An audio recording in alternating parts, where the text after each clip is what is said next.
ورنہ لوگ کہتے ہیں آپ ہماری بیٹیوں کے بھاگنے کا تذکرہ مائک پہ کیوں کرتے ہیں؟ میں نے کہا نادان، اگر بھاگی نہ ہوتی تو میں ذکر کیوں کرتا؟ جنہیں بھاگنے میں شرم نہیں آتی ہم ان کا تذکرہ کرنے میں شرم کیوں کریں؟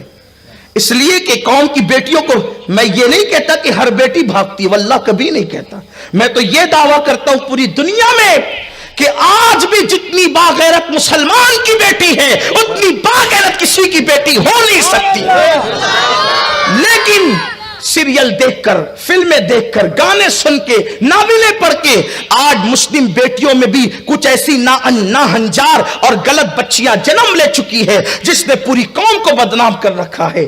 ہر دن کسی نہ کسی اخبار میں، ہر دن نیوز چینلوں پر مسلم بیٹیوں کے بھاگنے کی داستان آتی ہے، لیکن یاد رکھنا اس کے ذمہ دار بھی صرف وہ بیٹیاں نہیں ہیں، ہم بھی ہیں، کیونکہ ہم نے اپنی بیٹی کو سیریل دکھا کر تو پالا، ہم نے اپنی بیٹی کو سیدہ فاطمہ کی سیرت کبھی نہیں سنائی، ماں عائشہ صدیقہ کی زندگی کبھی نہیں سنائی۔ اللہ اکبر، ہم نے تو اپنی بچیوں کو گناہ اور جرائم دکھائے فلموں کی شکل میں، لیکن ہم نے تقوی اور پرہیزگاری کی باتیں کبھی نہیں بتائی۔ وجہ یہی ہے قوم کی بچیاں بگڑتی چلی گئی، قوم کی بچیاں دین سے دور ہوتی چلی گئی۔ تو آئیے بات بہت دور نہ چلی جائے، میں دو جملے کہہ کر اپنی بات کو پھر اپنے عنوان کی طرف لے کر چلتا ہوں۔ میں اپنی قوم کی ان بیٹیوں سے، ماؤں سے، بہنوں سے گزارش کرتا ہوں، میری بہنوں، اللہ کے عذاب کو دعوت مت دو، اللہ کے غضب کو دعوت مت دو۔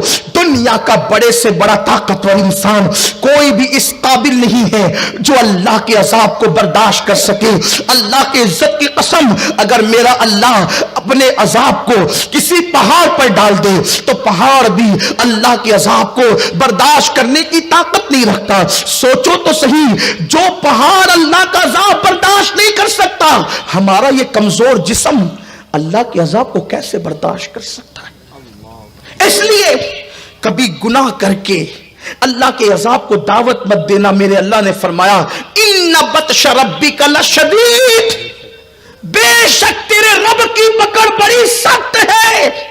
اللہ جب کسی کی پکڑ کرتا ہے تو پھر اس کو کہیں کا نہیں رکھتا۔ جوانی میں گناہ کرنا بہت اچھا لگتا ہے، جوانی میں گناہ کرنے میں بہت مزہ آتا ہے، جوانی میں رنگریلی اور گل چھلے اڑانے کے اندر انسان اپنے آپ میں بہت بھاری اپنے آپ کو محسوس کرتا ہے، مگر سن لو قدرت تمہیں اور ہمیں سب کو دیکھ رہی ہے۔ میرے اللہ کا اعلان ہے ہوا معکم اینما کنتم، تم جہاں کہیں ہو اللہ تمہارے ساتھ ہے۔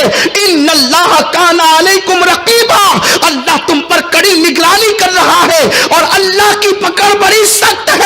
جب انسان گناہ کر کے بھول جاتا ہے تو قدرت اس کو سزا دیتی ہے، اور بڑھاپے میں جب قدرت کسی کو سزا دیتی ہے تو انسان چہرے پہ چادر ڈال کر کے روتا ہے اور اس وقت توبہ توبہ کرتا ہے، لیکن بہت دیر ہو چکی ہوتی ہے۔ اس لیے اگر پلٹنا ہے تو جوانی میں پلٹو، اگر دیندار بننا ہے تو جوانی میں بنو۔ ساری زندگی کی لذتیں لوٹ کر جب کسی کے قابل نہیں رہ جاتے تب اللہ کی طرف پلٹتے ہو، جب کسی کے قابل نہیں رہ گئے تو قدرت کی طرف۔ یاد رکھنا جوانی میں جب ہم عبادت نہیں کرتے تو بڑھاپے میں پھر قدرت عبادت کرنے نہیں دیتی، پھر گھٹنوں کا درد، کمر کا درد، اٹھنے بیٹھنے کی تکلیف۔